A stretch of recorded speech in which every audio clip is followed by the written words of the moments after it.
Hello friends, welcome back to my YouTube channel education चन्नी। Friends, आज हम jail prairie और वन रक्षक के प्रीवियस ईयर क्वेश्चन सोल्व करेंगे जो कि ईयर 2023 के हैं। ठीक है, ये सेम क्वेश्चन है जो कि 2023 में आपसे पूछे गए थे। ठीक है, तो इससे हमें एक बेसिक आइडिया हो जाएगा कि पेपर में आखिर किस तरह से क्वेश्चन पूछे जा रहे हैं। ठीक है, हमारी एक वन रक्षक और जेल प्रेरी की जीके की प्लेलिस्ट बनी हुई है, आप जाकर चेक कर सकते हैं। जो भी मैं क्वेश्चन वहाँ से करा रहा हूँ वो एग्ज़ाम रिलेटेड ही है, जो कि आपके एग्ज़ाम में पूछे जा सकते हैं। ठीक है, बहुत ज़्यादा % चांस है कि वो एग्ज़ाम में आए या उससे रिलेटेड आए, उससे आसपास। ठीक है, तो चलिए शुरू करते हैं। 2023 का ये क्वेश्चन पेपर था। ठीक है, तो उसके जो एग्जैक्ट क्वेश्चन मैंने यहाँ से आपको उठा के रखा हूँ। क्वेश्चन 1 है, which country has hosted the 27th conference of the parties to UNFCCC। ठीक है, यानी कि COP 27 का ये पूछ रहा है। COP 27 में क्लाइमेट के ऊपर मीटिंग्स होती है। ठीक है, तो COP 27 कहाँ पर ये इसकी मीटिंग हुई है, किसने किया है? फ्रांस, इंडिया, इजिप्ट या ब्राज़ील? तो ये क्वेश्चन तो 2023 का है।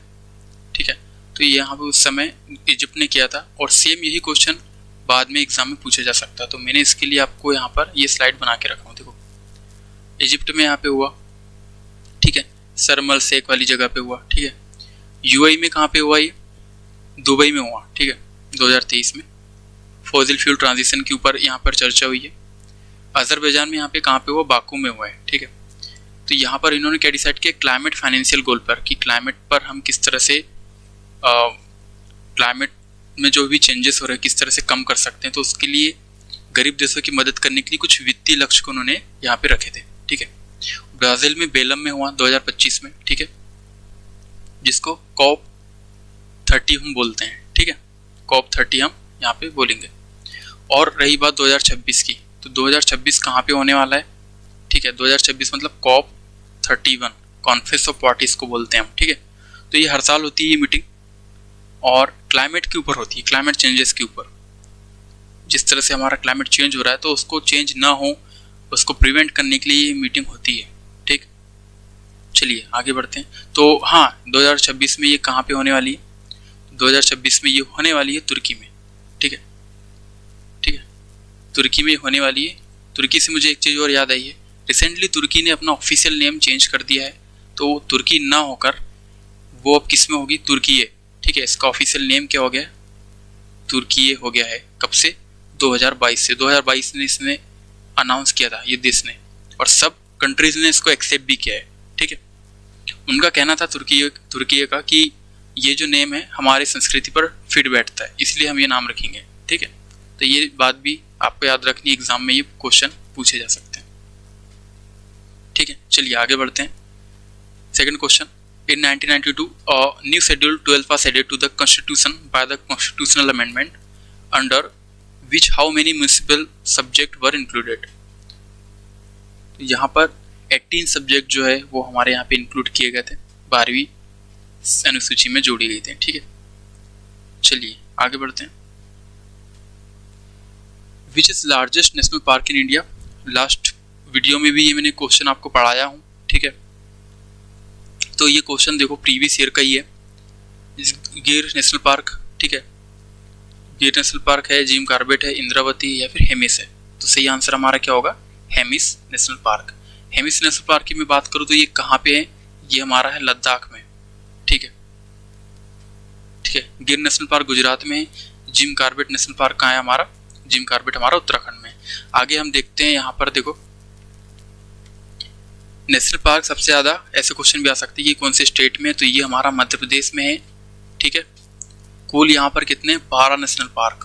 और इसके बाद दूसरे स्थान पर कौन है? अंडमान और निकोबार द्वीप समूह में यहाँ पर कितने? टोटल 9 नेशनल पार्क है।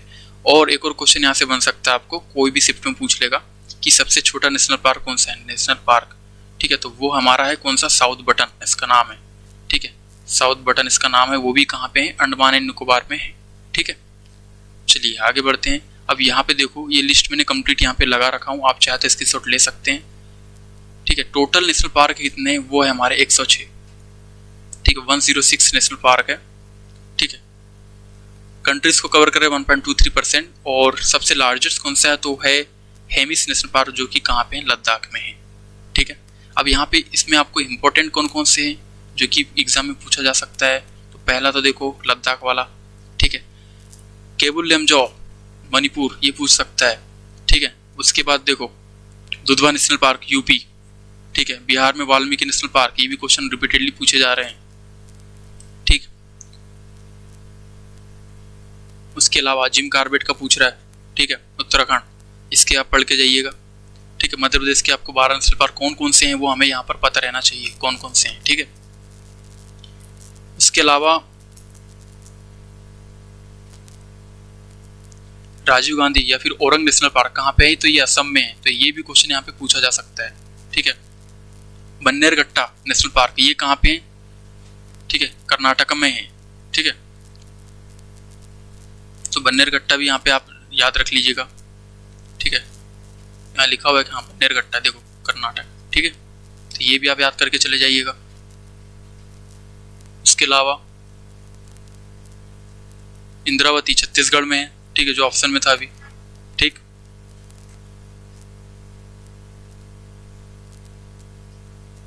पेरियार एंड साइलेंट वैली कहाँ पे है, ठीक है।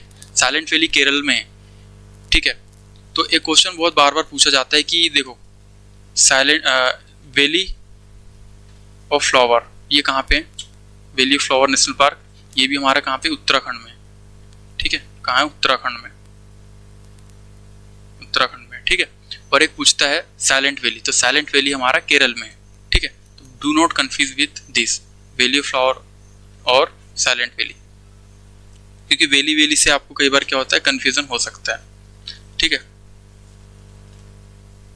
इसके अलावा आपको एक और बार बता देता हूँ, देखो बायोडाइवर्सिटी हॉटस्पॉट, ठीक है, ये क्वेश्चन भी पूछता है बायोडाइवर्सिटी हॉटस्पॉट कहाँ कहाँ पे।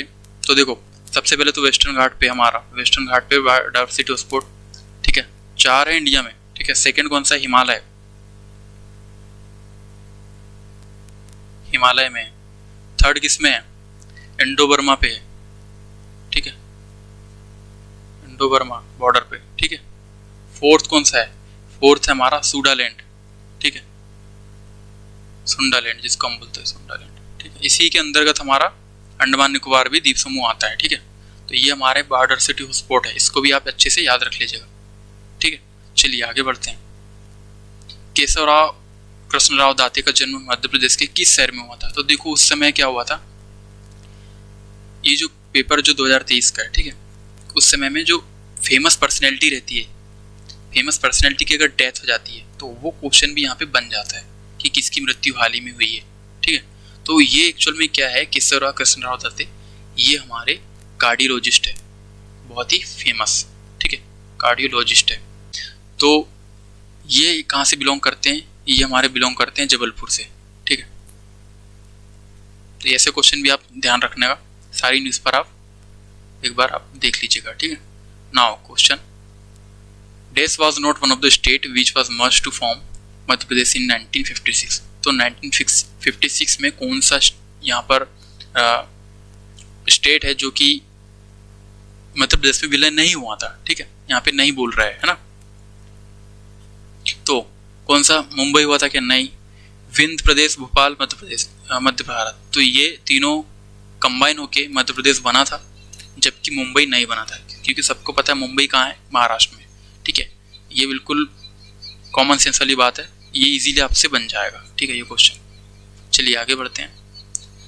Dash was great dramatist who is well known for his play Uttar Ramcharitra the later life of Rama. तो कौन है, किसने लिखा था, कौन वो महान नाटककार थे जो अपने नाटक उत्तर रामचरित के लिए बहुत विख्यात थे। तो वो है हमारे भावभूति, ठीक है। चलिए आगे बढ़ते हैं। Which state of India is called the sugar ball. Sugar ball किसे कहते हैं, चीनी का कटोरा किसे कहा जाता है। तो चीनी का कटोरा कहते हैं उत्तर प्रदेश को, ठीक है। यहाँ पे आंसर लिखा भी था मैंने, ठीक है, उत्तर प्रदेश। चलिए यहाँ पे देख लेते हैं एक बार, ऐसे क्वेश्चन अगर आ गए तो क्या करना है। यूपी को क्या कहते हैं, सुगर ऑफ बॉल कहते हैं, मतलब बॉल सुगर बॉल कहते हैं, ठीक है। तो क्यों कहते हैं, क्योंकि यहाँ पे शुगर की प्रोडक्शन है ना बहुत ज़्यादा होती है, ठीक है। चीनी की मिलें यहाँ पर बहुत ज़्यादा है, और वर्ल्ड लेवल पर अगर पूछा जाए तो वर्ल्ड लेवल में शुगर बॉल ऑफ वर्ल्ड कौन है, तो वो है हमारा क्यूबा। क्यूबा कंट्री है जिसे विश्व का चीनी का कटोरा कहा जाता है।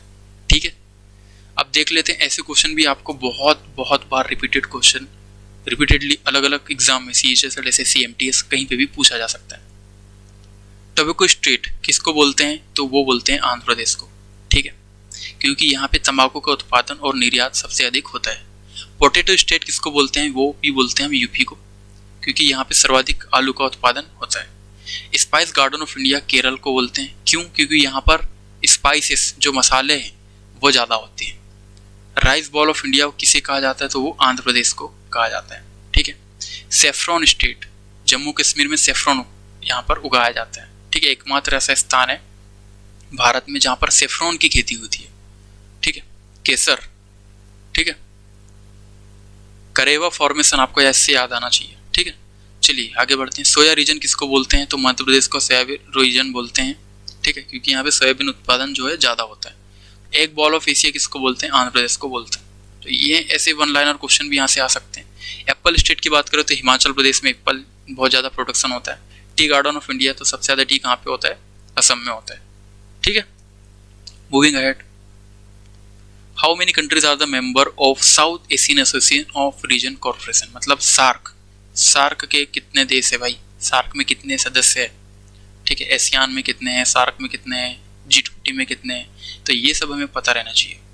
ठीक है, तो यहाँ पर कितने इसके सदस्य हैं, इसके 8 सदस्य हैं सार्क के। ठीक है, कई बार इसके गठन भी आपसे पूछ लेता है। देखो, सार्क की स्थापना 1985 को हुआ था, ढाका बांग्लादेश में हुई थी, और इसका मुख्यालय कहाँ पे, काठमांडू नेपाल में। भारत इसका सदस्य है क्या, हाँ बिल्कुल है। इसके 8 सदस्य है, भारत, पाकिस्तान, बांग्लादेश, श्रीलंका, नेपाल, भूटान, मालदीव, अफगानिस्तान। ठीक है, तो अफगानिस्तान लास्ट रिसेंट वाला हमारा न्यू मेंबर है। ठीक है, जो कि सार्क में एंटर हुआ है। कब हुआ था, ये 2007 में हुआ था।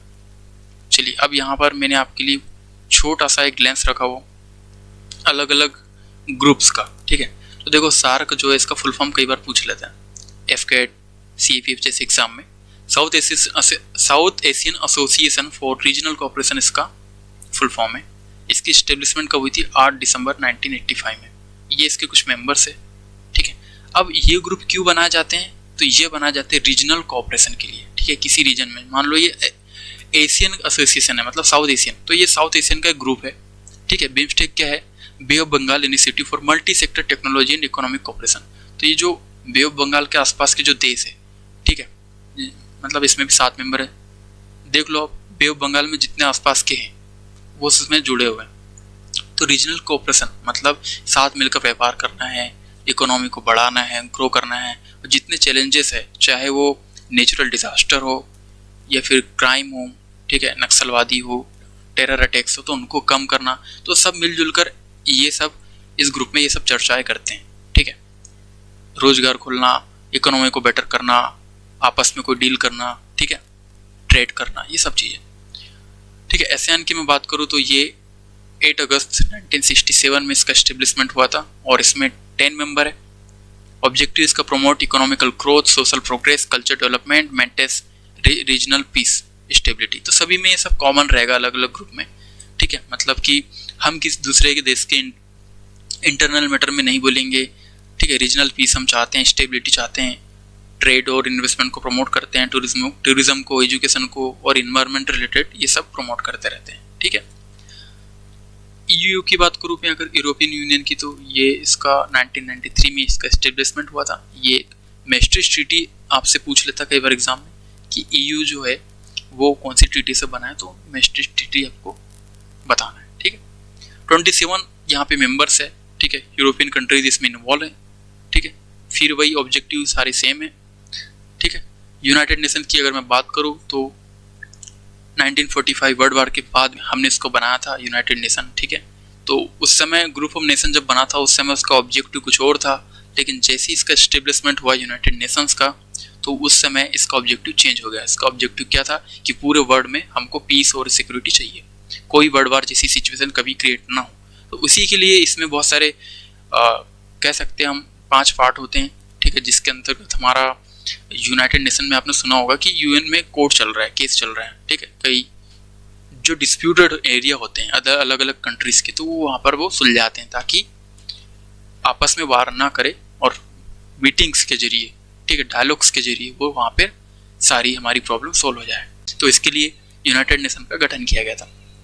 OIC, organisation of Islamic cooperation, तो यहाँ पर ये इसमें 57 मेंबर है, ठीक है, एशिया, अफ्रीका, यूरोप से, ठीक है। तो इस्लामिक कंट्रीज़ का ये ग्रुप बना हुआ है। कॉमनवेल्थ की बात में करूँ तो 56 मेंबर है। तो वैसे तो कई बार ये मेंबर्स इतने बड़े बड़े ग्रुप का नहीं पूछता है, पर इस्टेब्लिशमेंट ईयर पूछ लेता है, इसके हेडक्वार्टर्स भी कई बार पूछ लेता है, ठीक है। ग्रुप ऑफ 20, ठीक है, 20 एंटिटीज़ है इसमें, ठीक। ब्रिक्स पूछ लेता है, इसका गठन कब हुआ, ठीक है, 2006 में इसको, ये पहले ब्रिक था, फिर जब इसमें साउथ अफ्रीका जुड़ा, ठीक है, तब इसका नाम हो गया ब्रिक्स, ठीक है। SCO, संघाई कॉर्पोरेशन ऑर्गेनाइजेशन, ठीक है, तो ये यहाँ पर इंडिया भी इसका मेंबर है। चलिए आगे बढ़ते हैं। Who is the author of book the Iliad and the Odyssey, कौन है? तो ये एक्चुअल में प्रसिद्ध पोएट है हमारे, कौन? होमर, ठीक है। तो उनकी ये किताबें लिखी हुई है। चलिए आगे बढ़ते हैं। Which out of the following is not a novel written by Jules Verne? Journey to the centre of earth, the invisible man, 20,000 leagues under the sea, around the world in the 80 days. तो कौन सी novel है जो कि Joule's Verne ने नहीं लिखी है? देखो यहाँ पे क्वेश्चन इस तरह से फंसते हैं, नहीं लिखी वाला पूछा है हमने, ठीक है। तो मुझे तो यार ये नहीं पता जुल्स वर्ने कौन है, उसने क्या लिखा है, बस मुझे इतना पता है द इनविजिबल मैंने पढ़ा था क्लास में, ठीक है, इसको लिखा था H.G. वेल्स ने, ठीक है, ठीक। तो ये मुझे याद है, H.G. वेल्स की मैंने उस समय द टाइम मशीन पढ़ी थी, मुझे अच्छे से याद है। द टाइम मशीन भी कई बार पूछ लेता है, द टाइम मशीन, ठीक है। टाइम मशीन का कॉन्सेप्ट कौन से साइंटिस्ट ने दिया था, मतलब कौन से ऑथर ने? तो ये H.G. वेल्स ने लिखा था, क्योंकि बहुत ज़्यादा वो इस तरह की रोचक चीज़ें सोचते थे और वो नॉवेल लिखते थे, जैसे कि द इनविजिबल मैन भी इन्होंने लिखी है, द टाइम मशीन भी इन्होंने लिखी है, ठीक है। चलिए आगे बढ़ते हैं। What is the name given to the bilateral military drill between the Indian Air Force and the France? ठीक है, तो यहाँ पर कौन सी बायलैटरल ड्रिल है फ्रांस की और इंडियन एयरफोर्स की? तो वो है हमारी ओरियन। तो एक झलक देखेंगे हम, ठीक है, क्योंकि ये क्वेश्चन कई बार पूछ लेता है, CDSF कैट में भी पूछ लेता है, SSC में भी पूछ लेता है कि कौन सी डिफेंस ड्रिल जो है साथ में जैसे कि एक्सरसाइज सूर्य किरण, वज्र प्रहार और अलग बहुत सारी जो नाम है एक्सरसाइज के, वो कौन कौन से देश के बीच में मतलब होती है, ठीक है। तो एक बार देखते हैं हम, ठीक है। देखो, एक्सरसाइज वरुण इंडिया और फ्रांस की है, ठीक। एक्सरसाइज सूर्य किरण नेपाल की है, ठीक। युद्ध अभ्यास, वज्र प्रहार और सील्ड ये USA की है, USA प्लस इंडिया की। एक्सरसाइज मित्र शक्ति, तो ये हमारी नेबरिंग कंट्री जो है श्रीलंका, उसके साथ में हम ये ड्रिल करते हैं। एक्सरसाइज इंदिरा रसिया और इंडिया की है, ये आर्मी की है, ठीक है, एनुअली ये होती है, ठीक। एक्सरसाइज संप्रीति बांग्लादेश के साथ में, exercise Maitri Thailand, hand in hand China, exercise Al Najah Oman के साथ में, डस्टलिक उज्बेकिस्तान के साथ में, ठीक है। इक्वेरिन ये मालदीव के साथ में। तो इक्वेरिन से आप इस तरह से रख सकते हैं कि एक्वा आ रहा है इसमें, ठीक है, एक्वा आ रहा है मतलब हल्का सा, मतलब वाटर से रिलेटेड है। तो वाटर में कौन सी कंट्रीज है? मालदीव है ना।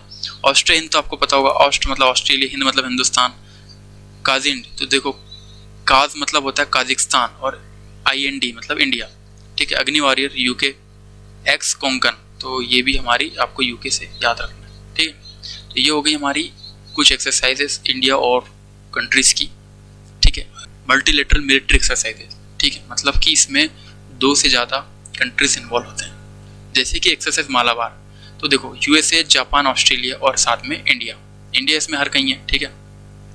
तो इंडिया का नाम इसलिए मैंने रखा नहीं हो यहाँ पे, क्योंकि यहाँ पे देख लो इंडिया के साथ में ही है ना। रिम्पेक USA प्लस 25 अदर कंट्रीज के साथ में रिम्पेक होता है और USA इसको होस्ट करता है, ठीक है, अलग अलग कंट्रीज को इनवाइट करता है और इंडिया को भी करता है, ठीक है।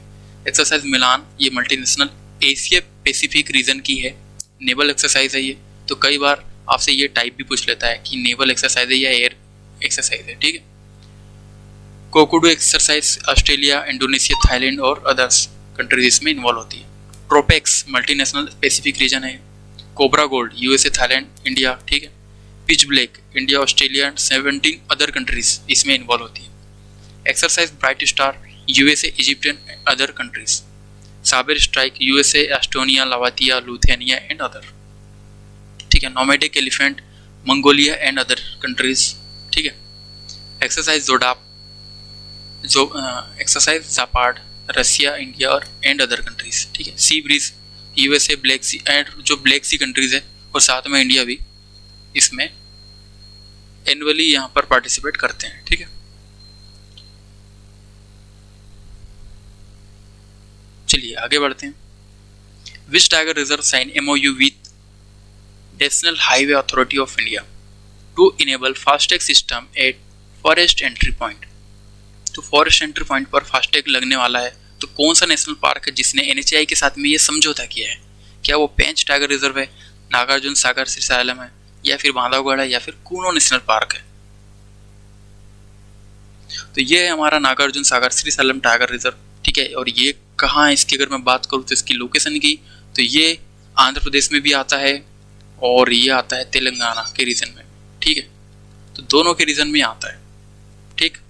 चलिए आगे बढ़ते हैं। What is the name given to the European Space Agency's mission to the study of Jupiter's moon 2023? तो रिसेंटली जितने भी आपको स्पेस के मिशन हैं वो आपको देखकर जाना है एक बार। स्पेस के मिशन, चाहे वो ह्यूमैनिटी मिशन हो, H1 मिशन हो, ठीक है, जापान का कोई मिशन गया हो, या फिर चाइना का गया हो, नासा का गया हो, इसरो का गया हो, कोई भी, ठीक है, निसार मिशन हो या फिर स्पेस एक्स का कोई मिशन हो, ठीक है, वो सब हमें पता रहना चाहिए, वो एग्जाम में कई बार पूछ लेता है, ठीक है। तो वो कौन सा मिशन है? वो हमारा है मिशन जूस, ठीक है। आगे बढ़ते हैं, हम पढ़ते हैं इसको अच्छे से। तो ये यूरोपियन स्पेस एजेंसी का मिशन था, ठीक है। आर्टिमिस की बात करूं, कई बार आर्टिमिस भी आया है ना। आर्टिमिस कौन सा मिशन है, किसका मिशन है, ये भी आता है, ठीक है। तो आर्टिमिस जो है चंद्रमा पर इंसान की वापसी के लिए ये प्रोग्राम किया गया था, नासा ने इसको परफॉर्म किया, ठीक है। मिशन गगनयान, तो ये भारत का पहला मानव अंतरिक्ष मिशन है। तो ये भी क्वेश्चन इमीडिएटली, मतलब मुझे अच्छा मैंने ये बना दिया स्लाइड, ठीक है, कई बार भूल जाते हैं पढ़ाते पढ़ाते। तो गगनयान जो है वो इंडिया का है, इसरो का है, ठीक है। और मिशन चेंज 6 ये चाइना का है, नाम से आप समझ जाओगे इसको, C for China, C for change, ठीक है। 6 CNSA मतलब चाइना नेशनल स्पेस एडमिनिस्ट्रेशन उसको बोलते हैं। जिस तरह से हमारी ये एक एजेंसी है इसरो, तो उस तरह से उनकी एजेंसी का नाम क्या है, CNSA, ठीक है। मिशन स्लिम की अगर मैं बात करूँ तो smart lander for investigating moon, तो ये मून नाम से समझ में आ रहा, मून को एक्सप्लोर करेगा ये मिशन, ठीक है। तो ये किसका मिशन है? ये जाक्सा का है, जाक्सा एजेंसी जापान की, ठीक है। और इसमें निसार भी ऐड कर लो, निसार, ठीक है। ये जाक्सा प्लस इसरो दोनों का जॉइंट मिशन था, ठीक है, जिसमें सिंथेटिक अपर्चर रडार लगाना था इंडिया में सैटेलाइट के अंदर, ताकि वो इंडिया को एक्सप्लोर कर सके, मतलब अर्थ को एक्सप्लोर कर सके, मानसून को बता सके अच्छे से, बेटर तरीके से, कब बारिश होगी कब नहीं होगी, है ना। इस सब चीज़ों को स्टडी करने के लिए निसार मिशन को लॉन्च किया गया था, ठीक है। ये क्वेश्चन भी आ सकता है, ठीक है, ऐड कर लेना, ठीक है। मिशन साइक मिशन, तो ये नासा का है और अमेरिका का ये मिशन है, ठीक है। आप चाहे तो स्क्रीनशॉट इसकी ले सकते हैं। चलिए आगे बढ़ते हैं। Which of the following dance is named after Kuchelapuram village? तो केचलपुरम विलेज के नाम पर रखा गया कौन से डांस को? कुचिपुड़ी, कथक, मणिपुर, यक्षगान। तो कुचिपुड़ी को रखा गया है, ठीक है। चलिए आगे बढ़ते हैं। अब देखते हैं, ये क्वेश्चन भी बहुत बार आता है, क्या है ये है क्लासिकल डांस, क्लासिकल डांस, ठीक है। तो भरतनाट्यम कहाँ सेलिब्रेट करते हैं, मतलब कहाँ पर परफॉर्म होता है ये तमिलनाडु में होता है। कथक उत्तर प्रदेश का है, यूपी का है, ठीक है। कुचिपुड़ी ये आंध्र प्रदेश में हम इसको डांस को सेलिब्रेट करते हैं। कथकली ये केरल में होता है ना। मोहिनीअट्टम ये भी केरल में होता है। ओडिसी उड़ीसा में होता है, नाम से समझ में आ रहा है। मणिपुरी मणिपुर में होता है, और सत्रिया जो है वो असम में होता है। ठीक है, चलिए आगे बढ़ते हैं। Who build Charminar at Hyderabad? Firoz Shah Tughlaq, Babur, Iltutmish या फिर मोहम्मद कुली कुतुब? तो किसने निर्माण कराया था हैदराबाद में चारमीनार का? तो वो कराया है हमारा मोहम्मद कुली कुतुब शाह। ठीक है, चलिए आगे बढ़ते हैं। लगातार 2 बार निर्वाचित होने वाले एकमात्र राष्ट्रपति है, कौन है? ऑप्शन में से देख के बताना है। डॉक्टर हुसैन है, Zakir Hussain, doctor Rajendra Prasad, doctor B R Ambedkar, Hamid Ansari, कौन है इसमें से? तो लगातार जो 2 बार हुए हैं सिलेक्ट, वो है हमारे डॉक्टर राजेंद्र प्रसाद। कब 1950 से इनका 1962, तो इनका कार्यकाल यहाँ तक था। ठीक है, चलिए आगे बढ़ते हैं। वो आज the first women film star nominated to the Rajya Sabha? तो राज्यसभा में मनोनीत होने वाली पहली महिला कौन है? हेमा मालिनी, स्मृति मंदाना, सॉरी स्मृति ईरानी, शबाना आजमी या फिर नरगिस दत्त? तो कौन है वो है हमारी नरगिस दत्त। तो प्रसिद्ध अभिनेत्री नरगिस दत्त को वर्ष 1980 में राज्यसभा के लिए मनोनीत किया गया था, और वह ऐसा सम्मान पाने वाली पहली अभिनेत्री बनी। भारत के राष्ट्रपति कला, साहित्य, विज्ञान और समाज सेवा के क्षेत्र से राज्यसभा में 12 सदस्यों को मनोनीत करते हैं। ठीक है, the voting age was reduced to 18 from the 21st year in? तो कौन से ईयर में जो मतदान की आयु है 21 वर्ष से घटाकर 18 वर्ष कर दी गई? तो वो है हमारी 1989। ठीक है, इससे आपको याद आना चाहिए 61 कॉन्स्टिट्यूशन अमेंडमेंट एक्ट। तो कई बार ये एक्ट भी पूछ लेता है। ठीक है, चलिए आगे बढ़ते हैं। Which of the following ruler was descendant of Genghis Khan? मतलब निम्नलिखित में से कौन सा शासक चंगेज खान का वंशज था? लोधी, तुगलक, मुगल या राजपूत? तो ये मुगल थे। ठीक है, मुगल ने खुद ने माना है कि हम चंगेज खान के वंशज हैं। चलिए आगे बढ़ते हैं। काला नमक is variety of which crop? तो काला नमक इसकी वेराइटी का है नाम है, वो व्हीट का है, राइस का है या फिर किसका है?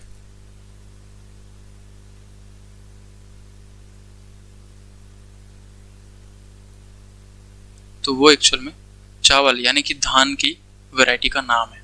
ठीक है, तो आपके इस 20 क्वेश्चन कंप्लीट हुए। मैंने क्वेश्चन नंबर इसलिए नहीं डाला ताकि ये आपको कहीं बोर ना लगे। ठीक है, तो ऐसे ये रियल क्वेश्चन थे हमारे 2023 के, और सेम क्वेश्चन हम आप लेके आ रहे हैं। चैनल को सब्सक्राइब कीजिए, पसंद आया होगा पढ़ाने का तरीका तो लाइक कीजिए।